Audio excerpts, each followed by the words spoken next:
There she was on the roof in her wedding dress, spinning, not fast, just a slow, eerie twirl like she was dancing with a ghost I couldn't see.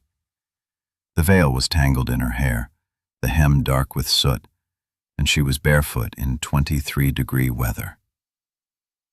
I stood below in my slippers, holding a mug of reheated coffee and a heart full of thunder. She didn't look down at me. She just whispered something to the sky, something I couldn't hear. And somehow, even after everything she told me the night before, this was what scared me the most. I should rewind. The night she confessed, it wasn't tears and screaming. It wasn't dramatic. It was worse. She waited until I finished brushing my teeth. I stepped out of the bathroom and she was already sitting at the edge of the bed, arms straight at her sides like she'd practiced how to position them. No TV, no phone, no sound. Just that eerie kind of silence you hear at the very beginning of a bad dream. And then she said, "There's something I buried a long time ago, and it's time I dug it up." I thought she was talking about a childhood memory, some trauma. I even said, "Do you want me to hold your hand while you say it?" She didn't blink. "No," she said. "You'll want both hands free." And then, like someone reciting a grocery list, she told me everything. Not just the affairs, not just the lies, but the entire architecture of a second life I didn't even know existed. Hidden trips, a burner phone, a safety deposit box under her maiden name, 2 email addresses I'd never seen, receipts from cities she never told me she visited, and worse, she kept photos of herself with them. Some were just smiles at restaurants. One was in a bathtub. Another was her holding a tiny birthday cake topless with the name Clayton written on it and frosting. We don't know anyone named Clayton. My knees gave out, literally. I dropped like a sack of laundry. I didn't faint, I didn't scream, I just folded. I kept asking, "Why are you telling me this now?" She wouldn't answer. At some point I asked, "Did you ever love me?" She tilted her head and asked, "Does it matter?" That was the moment I stopped being a husband. I didn't feel like anything anymore. Not a man, not a father. Just a placeholder in someone else's story. She went to bed. I didn't. I walked outside in the cold and stared at the neighbor's porch light until sunrise. And this morning, I woke up to find her on the roof in that same wedding dress from 1986. Dusty, yellowed, still zipped. She was holding something in her hands, a box. She finally turned, looked down at me, and said in the softest voice I've ever heard, "It's time you open this." I left it sealed for a reason. That was 10 minutes ago. I'm still standing here, still holding my coffee, still deciding whether I want to know what else she buried because of what she told me last night was just the beginning. I don't know if I'll survive the rest. I don't know how long I stood there holding that damn mug. The ceramic had gone cold. My feet had gone numb. But still, I didn't move because I knew that the second I touched that box, something inside my life would snap permanently and without mercy. She held it out toward me from the rooftop like it was sacred. Not like a gift, not like a threat, more like a final transaction, a trade of truths. She didn't smile, didn't blink. She looked finished, like someone who just dropped off their last letter at the post office and had nothing else to say. I climbed the ladder slowly, not because I was afraid of heights. I just didn't trust what my body might do once I was next to her. She stepped back as I reached the shingles, giving me space, keeping the box between us like a peace offering or maybe a bomb. I sat down on the edge of the roof. The wind was dry and sharp, and every second of silence stretched my nerves thinner and thinner until I finally said, "Is there anything else I should know before I open it?" She shook her head once. "It'll all make sense," I didn't want it to make sense. I wanted to wake up in bed with her still beside me, annoyed about the neighbor's dog barking at dawn. But those mornings had died long ago. I just hadn't noticed the funeral. The box was wooden, handcrafted. Maybe something old, something meaningful. On the top, edged faintly into the surface, was the number 37, not carved like an artist, scratched like someone digging into it out of guilt. No lock, just a simple clasp. I opened it, and at first I didn't understand what I was seeing. It was a bundle of letters stacked neatly, each one sealed in a red envelope. And every envelope had a date on the front, one for every year of our marriage, starting with year 1 and ending with year 37. I froze. You wrote these?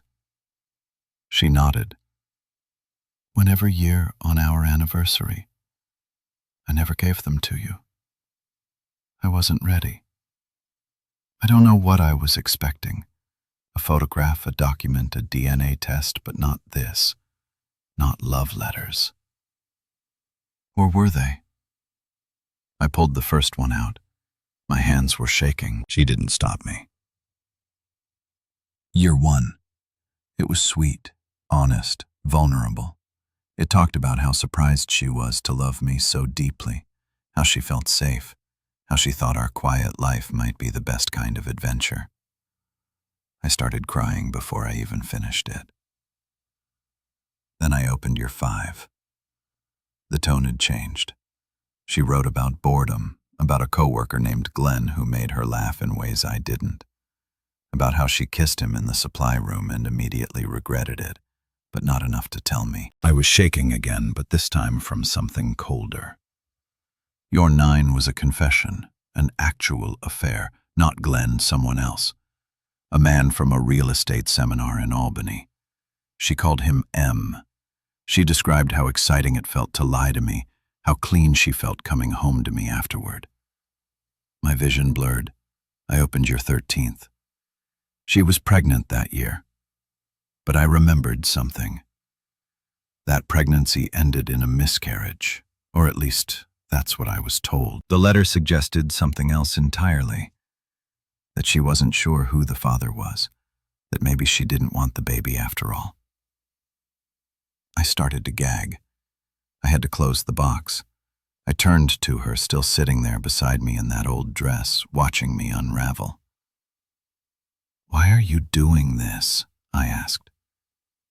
"Because I was tired of living in 2 timelines," she said. "And because I wanted you to know the truth before it was too late." "Too late for what?" She paused, looked out over the trees, then whispered, "Before I forget who I am." That's when I realized this wasn't guilt. It was a countdown. I looked at her again. Really looked. And I saw the trimmer in her hand, the way she kept blinking too often, like her mind was trying to hold something in place that was slipping. And just like that, the betrayal wasn't the sharpest pain anymore. It was the dread that maybe, just maybe, this woman who had rewritten the story of my life behind my back was now slowly forgetting her own. The box, the letters, the rooftop, they weren't just confessions. They were preservation. She stood up and walked to the ladder. "I'll be inside," she said quietly. "Read them or burn them, but please don't ignore them." She climbed down slowly, carefully, wedding dress fluttering like it remembered being white. I sat there on the roof alone with 37 sealed time bombs and a mind full of questions that didn't have answers yet. But one thing was clear. She didn't tell me everything. Not even close. And whatever was inside your 37, she hadn't written it yet. I didn't go inside for almost 2 hours. I just sat there on the roof like a statue with a paper heart, holding the box in my lap like it was something fragile and alive. My hands wouldn't stop shaking, not from the cold, but from something deeper, something I hadn't had a name for until that morning. I wasn't mourning a marriage. I was mourning a version of myself that never existed. Eventually, I climbed down. The shingles had bitten into my legs. My knees ache. I felt 1,000 years older. Inside, the house smelled like cinnamon and dust. Jeanette had made toast. She was seated at the kitchen table with a crossword puzzle and a look on her face like nothing had happened. Like she hadn't just exposed a secret life I've been too blind to see. I set the box down in front of her. Didn't open it. Didn't speak. She looked up and said, "Did you read your 21 yet?" The way she asked it, it wasn't fear. It was anticipation. She wanted me to read it. "No," I muttered. I couldn't. Her eyes flicked down to the box. "You should." So that night, after she fell asleep on the couch watching an old detective show, I took the box into the garage. I didn't want the letters near our bedroom. I didn't want the smell of engine oil and old paint cans mixed with betrayal. But it felt safer somehow.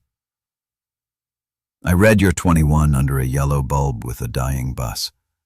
It was dated the year Colleen moved out for college. The handwriting was different, tighter, nervous. She wrote about feeling abandoned, about resenting me for not noticing how lost she was. She described long drives to nowhere, parking at the lake and wondering what it would feel like to start over. There was mention of a man again, different this time.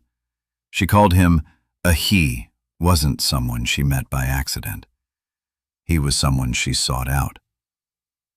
"I was the first person I met with the intention of doing something I couldn't undo," she wrote. "I didn't trip. I didn't slip. I walked straight into it with both eyes open." That line stuck in my throat. I read it 3 times, something I couldn't undo. And then something I hadn't seen in any other letter happened. There was a second page folded and taped to the back of the envelope. I peeled it open. It wasn't written to me. It was addressed to him. If I go through with this, I need you to understand what you're taking from me. He's not perfect, but he's loyal. He's the only man who's ever looked at me like I mattered more than this guy. If we start this, I can't promise I'll stop, and I can't promise I'll ever go back to being the woman he thinks I am. I dropped the page. I started breathing too fast. My palms were sweating. I was pacing in circles, muttering like a lunatic. So it wasn't just confessions. These letters weren't just closure. They were maps. Proof that she didn't just betray me in the heat of some moment. She orchestrated her other life, documented it, cherished it. And for what? I felt sick. Not just emotionally, viscerally. I grabbed a trash bin and vomited. It came in waves, like grief had turned into poison and decided to evacuate. I should have stopped reading then, but part of me needed to see how deep the raw went. The next morning, I drove to the post office. There was a letter I'd meant to mail out, a birthday card for Colleen's youngest. But when I opened my glove compartment to get it, something fell out. Another envelope. A plain one. It wasn't stamped. It wasn't addressed. But it was sealed. I opened it out of reflex. Inside was a photograph. Jeanette sitting at a restaurant I didn't recognize, holding hands with a man I couldn't place. But what stopped me cold was the date printed in the corner. August 9th, 2006. That was our anniversary. I flipped it over in shaky handwriting. Just 5 words. He knows. Say nothing more. My breath stopped. My hands were jelly. Who wrote that? Who put it in my car? And more terrifyingly, who knew that I had started reading? When I got home, Jeanette was sitting at the dining table sipping tea, staring out the window like a woman waiting for winter to end. I asked her directly, Did you put this in my glove box? She didn't even turn. I didn't have to, she said, and I swear to God she smiled. That night I couldn't sleep. I watched her from the hallway, just sat there in the dark listening to her breathe, wondering if I'd ever truly known who was lying in that bed beside me all these years. One of the letters was missing from the box. You're 18, and the lock to our attic was broken. I stared at the broken lock on the attic door for a full 10 minutes before doing anything. The latch was hanging loose like it had been pried open, maybe with a crowbar or something less obvious. The metal screws were still lying on the floor like they'd only recently popped loose, and one of them had rolled against the wall. I touched it. Still warm. We never went into the attic. Never had a reason. I stored a few old boxes up there after retirement. Mostly forgotten holiday decorations and a busted sewing machine, but that was it. Jeanette always said it was too dusty for her lungs, and I believed her. I believed a lot of things, but not anymore. I grabbed a flashlight and climbed the narrow wooden steps. The door creaked open like it was being forced into confession. The air was musty, thick, and dry, and the moment I stepped into the space I realized something was off. It smelled faintly like burnt wax. My eyes adjusted. The flashlight beam wobbled over cardboard boxes, faded plastic bins, a collapsed folding chair, and something new. A small metal filing cabinet I definitely didn't put there. It was tucked into the far corner under the slant of the roof, partially hidden behind a dusty tarp. I moved toward it, each step sounding like a drumbeat in my head. That's when I saw it. On the far wall, right behind the cabinet, someone had scratched words into the plaster with something sharp. And not just once. Over and over. Deep, messy lines like someone had been desperate to make it permanent. 6 words, all caps, carved at least a dozen times. I know who you really are. Not, I know who she is. Not, I know what happened. You? Me? I stumbled backwards so fast I knocked over a box of old wreaths. My flashlight hit the ground and spun wildly, casting shadows that made everything worse. I took a breath, focused, then turned to the cabinet. There was no lock, just a latch. It opened with a slight squeal. Inside were 3 things. First, a worn leather journal. Second, a Ziploc bag containing a set of keys on a blue keychain labeled Im's Place. And third, a wedding ring. Not mine, not Jeanette's. Someone else's. My stomach twisted so hard I had to sit down. I opened the journal. Page 1 was dated October 17th, 2005. The handwriting wasn't Jeanette's. I would have recognized it instantly. This was a man's handwriting, slanted, jagged, uneven, like it was written under stress. And the first sentence sent a jolt of nausea up my spine. If someone finds this after I disappear, she did it. She won't admit it, but she'll make it look like it was your fault. I couldn't breathe. I flipped through. The entries weren't long, just thoughts, fragments, but they painted a picture I didn't want to see. This man, no name given, just the initial M, had been in love with my wife obsessively. He wrote about how she gave him pieces of herself, but never the whole. How she made promises she later erased. How she manipulated his silence by hinting she'd expose him. And how he feared she'd tell me everything, but with a twist that made him the villain. There was one entry, though, that chilled me completely. She says her husband is too weak to see the truth, that he lives in his own movie where she's still the girl he married. She says he'll break the second he realizes who she really is. I read that 3 times. The shame. It boiled. I felt it under my skin and my teeth behind my eyes. Because she wasn't wrong. I had lived in that movie. I had loved a version of her that didn't exist anymore. maybe never did. And now I was standing in the shadows of her second life, holding proof that someone else had vanished into it. I took the ring from the cabinet. It was plain, scratched, worn. Engraved faintly on the inside were the initials MRS. I didn't recognize them, but they weren't hers, and they definitely weren't mine. I went downstairs in a daze, clutching the journal like it might disappear if I let go. Jeanette was asleep again, this time in the armchair by the window. She looked peaceful, empty, like someone who'd already let go of everything that mattered. I whispered, "Who the hell are you?" She didn't stir, so I did something I'd never done before. I went into her closet quietly, carefully, and I found a shoebox tucked into the back behind a line of old scarves.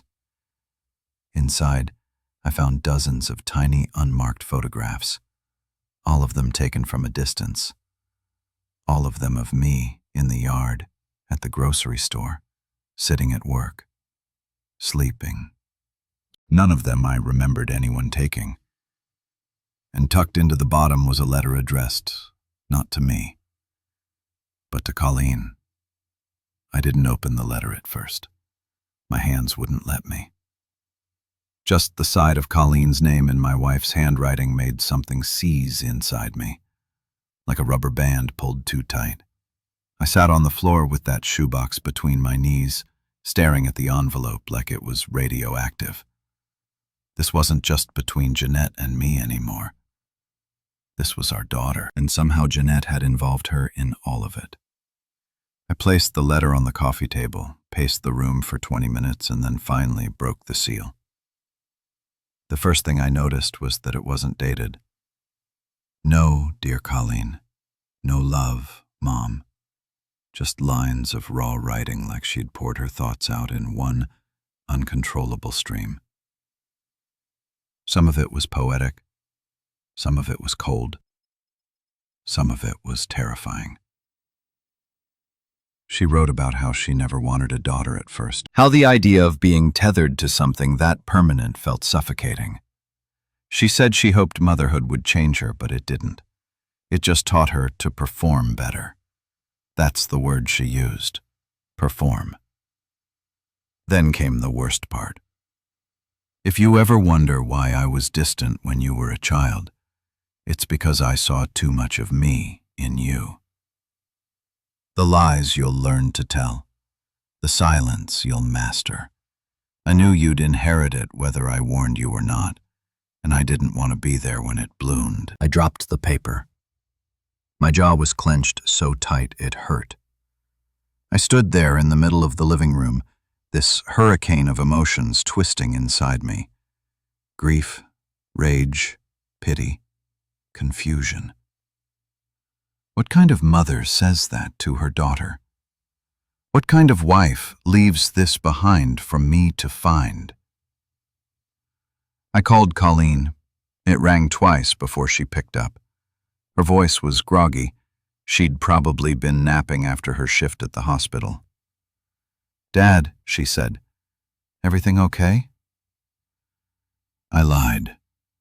"Yeah, I just found something you should probably read." She hesitated.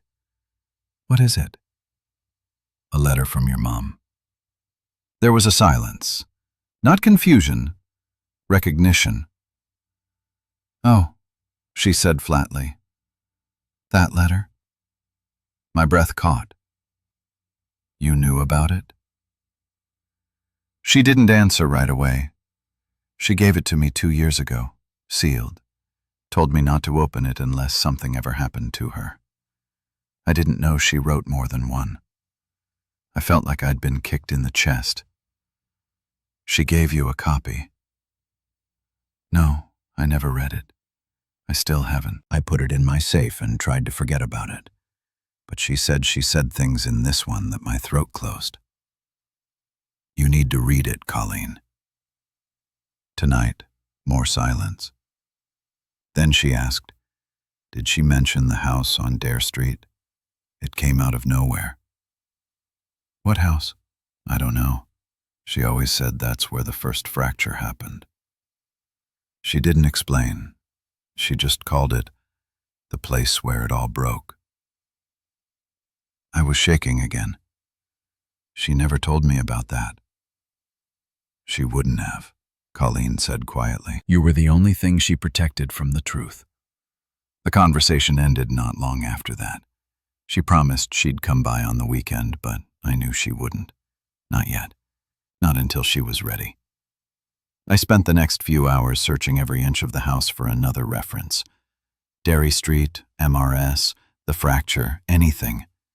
I combed through drawers behind bookshelves, even inside the lining of an old suitcase in the guest closet. That's when I found it. Tucked inside the pages of a dusty photo album from 1994. A receipt from a motel. Address, Dare Street, Lancaster. Dated just 3 days after our wedding anniversary that year. I flipped it over.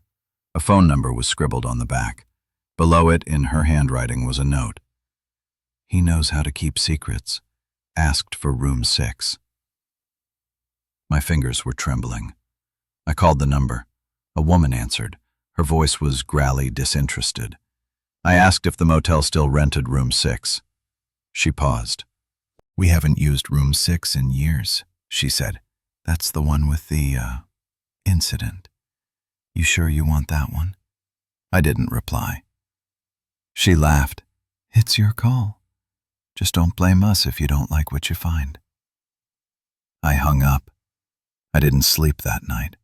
I sat on the back porch watching frost gather on the grass, thinking about the woman I thought I knew, and the woman who'd been writing letters in the dark for decades. By dawn, I made up my mind. I packed a small bag, grabbed the journal, the ring, the letter, and the receipt. I was going to Dare Street, and I was going alone. Dare Street was smaller than I remembered, or maybe I had never really looked. I'd driven through Lancaster 100 times before, but that morning it felt like entering another version of the town entirely. The buildings were too still. The signs sun-faded. I passed 2 boarded-up shops, a broken vending machine, and a forgotten church steeple that seemed to lean slightly to the right, like even it had grown tired of standing tall. The motel was tucked behind a long strip of rusted fencing hidden by a pair of rotting oak trees. The sign was missing most of its letters. Just the word "Hotel" clung to the frame like a ghost of what used to be. The parking lot was empty except for a van with no plates and a shopping cart full of torn curtains. I got out of the car and stood in front of the cracked office door. There was no bell, no lights, just a taped sign that read, "Call if you're serious." I didn't call. I walked the lot instead, counting the doors. Room 6 was on the far end, partially hidden by an overgrown hedge and a broken soda machine that had tipped forward like it had given up years ago. The door was scratched, deep vertical grooves like something had clawed in panic. There was no handle, only a dented knob. I pressed it gently. It gave way. The room was dark, despite the sunlight leaking in through half-bent blinds. This floated in lazy columns through the air. The air smelled like mildew and cold wood. The carpet had been torn up near the bed, exposing warped floorboards. The wallpaper had been peeled back in one corner, revealing writing underneath. Handwritten, black marker. Large looping letters across the wall like a warning left behind in haste. I stepped inside and shut the door quietly behind me. I didn't know what I was looking for. A photo, a journal, a body. Part of me was afraid of finding anything at all. But something in my chest, something I didn't recognize, kept pulling me forward. There was an old wooden dresser with 2 drawers. One of them was jammed shut. The other slid open easily. Inside, a single Polaroid photo face down. I turned it over. My wife was sitting on the bed in that very room, the same bed I was standing beside. She was looking at the camera, not smiling, wearing a gray shirt I didn't recognize. But what stopped me was the man sitting next to her. Middle-aged, thin, balding. He had his hand on her knee, and he was looking directly at the camera too. Not smug, not proud. Nervous. The back of the photo had initials, MRS, the same as the engraving in the ring I found in our attic. So, this was him, the man who wrote the journal. The man who Jeanette warned me would be erased if he told me too much. I looked around the room again and noticed something I'd missed before. Behind the dresser, pushed against the far wall, was a vent. The screws had been removed. Not missing, just placed neatly beside it as if someone wanted it opened without a struggle. I crouched down, reached in and pulled out what felt like a small cloth pouch. I opened it. Inside was a cassette tape, no label, no case, just a loose tape and a folded note wrapped around it. The note said, "If he finds this, tell him it was never just affection." She planned this. The handwriting matched the journal. I didn't know what this was, and I had no idea where to even find a cassette player anymore.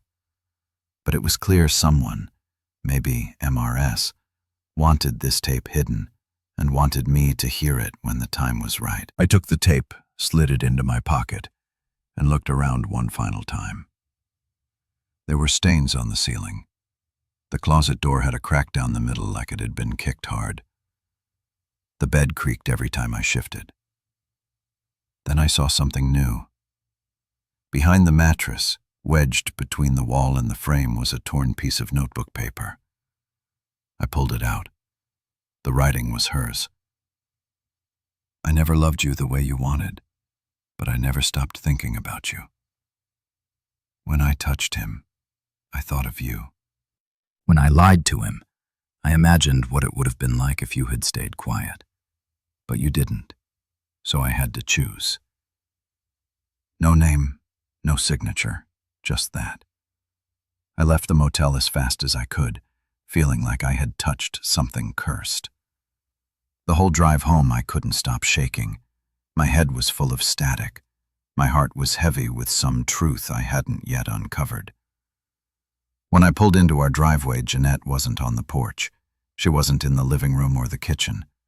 I called her name. No answer. And then I saw it.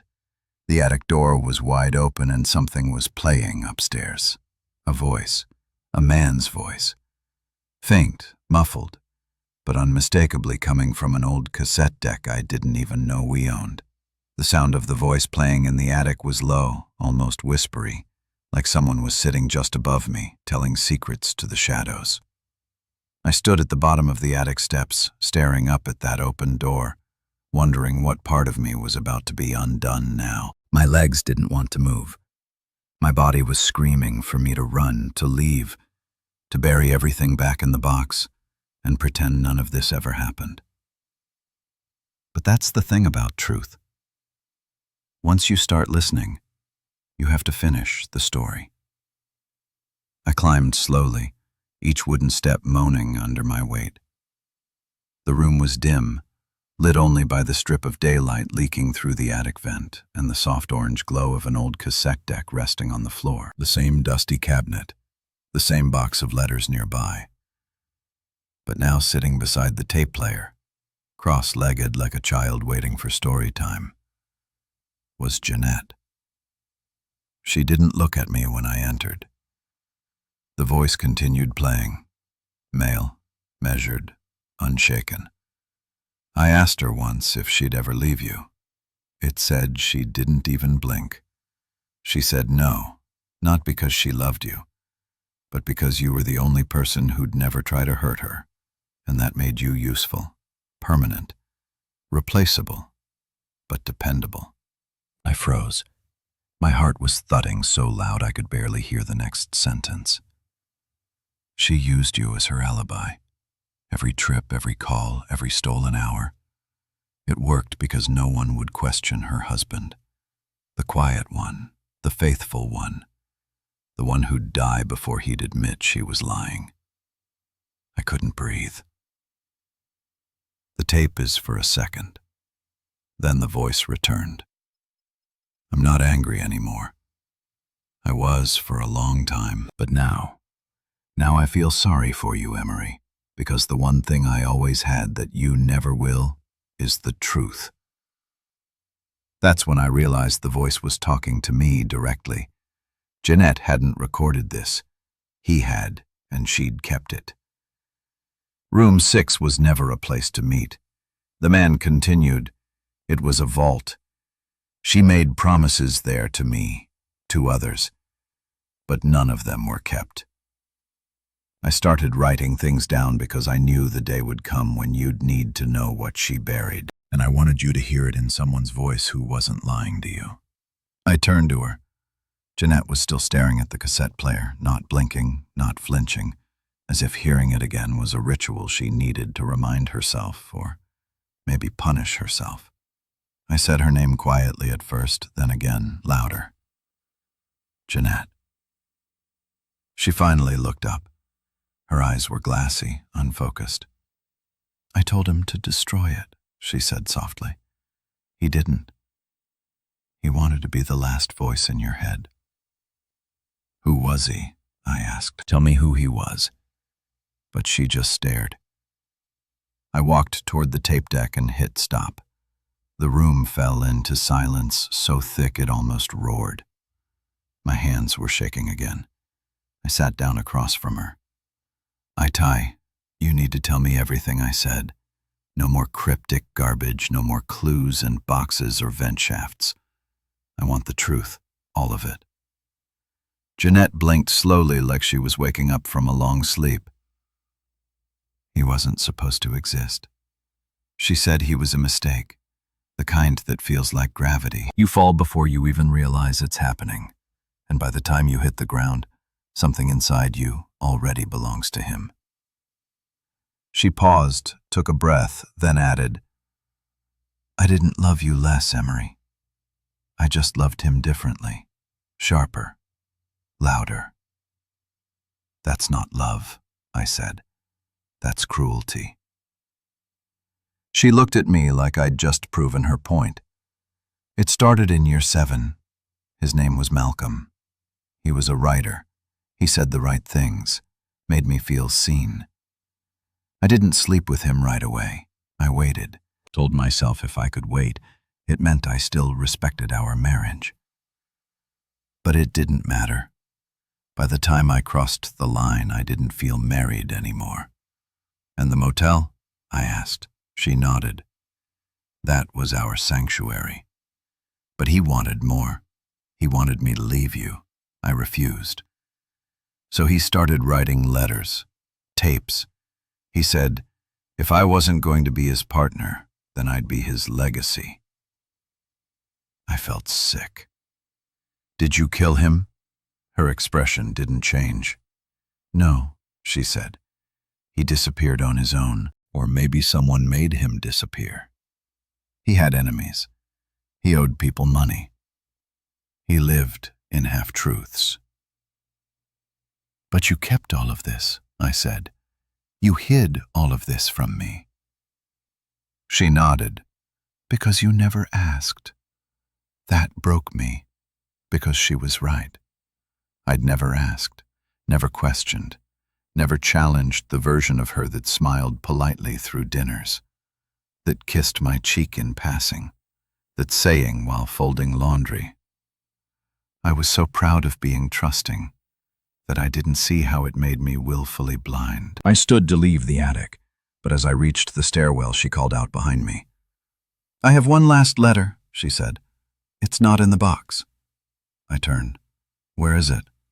She reached under the floorboard and pulled out a thick envelope. It's year 37. I finished it 2 nights ago.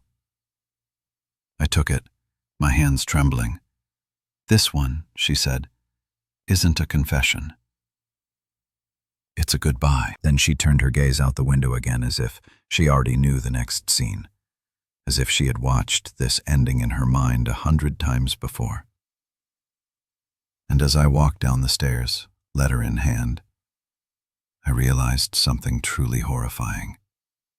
I hadn't opened that envelope yet, but I already knew how it would end. I didn't read it right away. I held the envelope like it was breathing, like it might change shape in my hand if I waited long enough. It felt heavier than paper should, heavier than truth should. But I carried it downstairs into the room where we had once laughed over board games, where she once spilled wine and laughed for 10 full minutes. And I sat in the chair that still creaked when I leaned to the left. And finally, I opened it. The handwriting was slower this time, not shaky, but tired, thoughtful, and it didn't begin like the others. No, dear Emery, no date, just the opening line. If you're reading this, then I've told you everything, and you're still here. That alone almost broke me.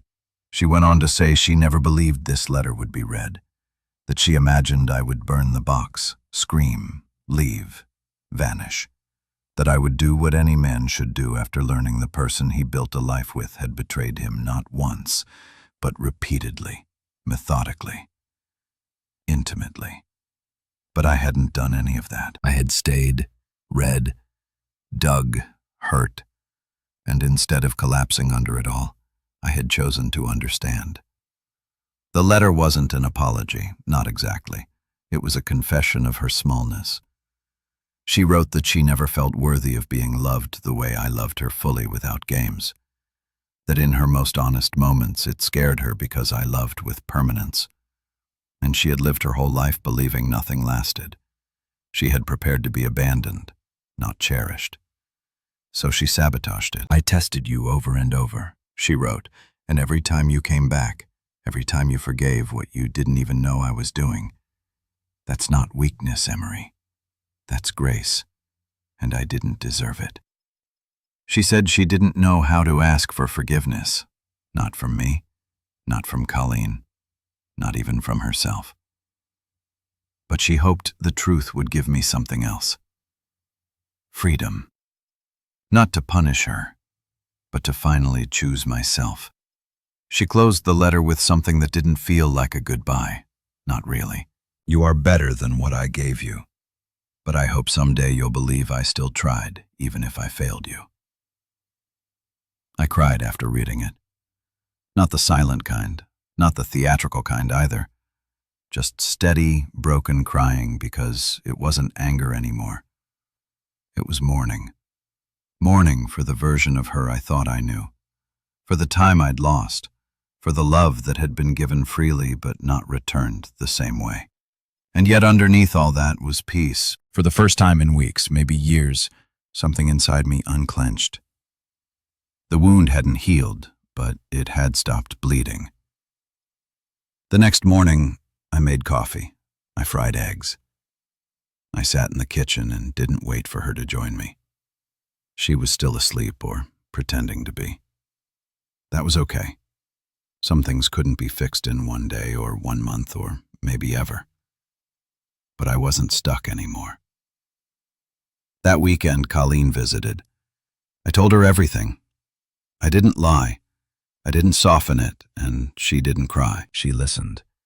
Then slowly she reached across the table and held my hand. I always knew there was more. She whispered, but I never wanted to know. I'm glad you do now.